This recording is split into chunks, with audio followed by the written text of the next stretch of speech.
Best Achievers Coffee Table Book Mega Event September 8 ఆదివారం సాయంత్రం 6 గంటల నుంచి మీ 10 టీవీలో. మున్నేరు వాగు మరోసారి ఉగ్ర రూపం దాల్చడంతో ప్రజలు భయాందోళన చెందుతున్నారు.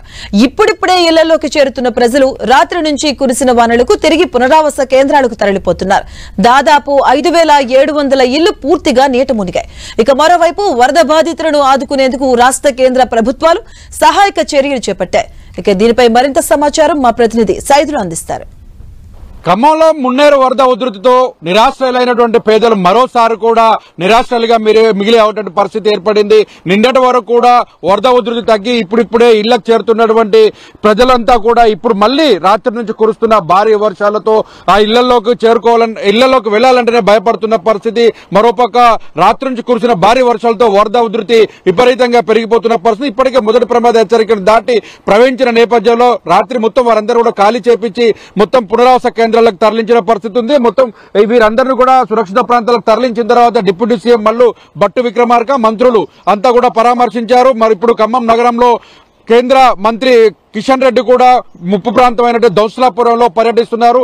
దౌసలాపురంలో కూడా ప్రజలకు హామీ ఇచ్చిన పరిస్థితి ఉంది. ముప్పు ప్రాంతాల్లో నష్టపోయినటువంటి వారిని కేంద్ర రాష్ట్ర ప్రభుత్వాలు సమన్వయంతో ఆదుకుంటాయి, భయపడాల్సిన అవసరం లేదని భరోసా కల్పిస్తూ కూడా యాత్ర పరామర్శలు కొనసాగుతున్న పరిస్థితి మనం చూడొచ్చు.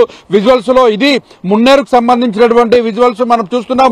బ్రిడ్జికి సంబంధించి కూడా బ్రిడ్జికి సెంటర్ లోకి వస్తున్నటువంటి పరిస్థితి మనకైతే కనిపిస్తుంది. ఈ మొత్తం మనం చూస్తున్న విజువల్స్ లో ఈ ఇల్లులన్నీ కూడా పూర్తిగా నీట మునిగిపోయి ఇల్లు నుంచి కూడా పూర్తిగా ప్రవహించిన పరిస్థితి అవుతుంది. దాదాపుగా 5700 ఇల్లు కూడా పూర్తిగా ధ్వంసపోయిన పరిస్థితి అయితే కనిపిస్తుంది. వీరందరిని ఆదుకునేందుకు ఒక పక్క సహాయక చర్యలు చేపడుతున్నారు. రాష్ట్ర ప్రభుత్వం కావచ్చు, అటు కేంద్ర ప్రభుత్వంతో పాటు స్వచ్ఛంద సంస్థల ముందుకు వచ్చి వారిని కాపాడుకునే ప్రయత్నం చేస్తున్న పరిస్థితి అవుతుంది. అయితే ఒకవైపు ఆదుకుంటూనే మరోపక్క రాత్రి నుంచి ఎగువన కురుస్తున్నటువంటి వర్షాలతో మరొకసారి మున్నేరు తన ఉగ్రరూపాన్ని ప్రదర్శించింది. ఉగ్రరూపాన్ని ప్రదర్శించడంతో లోతట్టు ప్రాంతాలు అప్రమత్తమై ఖాళీ చేసి మళ్లీ పునరావాస కేంద్రాలకు వెళ్లారు. పునరావాస కేంద్రాలకు వెళ్లిన వారందరూ కూడా ప్రభుత్వం నుంచి కూడా వారందరికీ భోజనాలు, టిఫిన్స్ కూడా ఏర్పాటు చేస్తున్నారు. అయినప్పటికీ కూడా ఆర్థిక సాయం సరిపోక ఇబ్బంది పడుతున్న తరుణంలో మళ్లీ రెండోసారి కూడా వారంలోనూ రెండోసారి మళ్లీ వరదలు రావడంతో ఆ ప్రాంత ప్రజలు బిక్కుబిక్కుమంటూ క్షణక్షణం భయంగా బతుకుతున్న పరిస్థితి అవుతుంది. ఒకవైపు ఇప్పటికే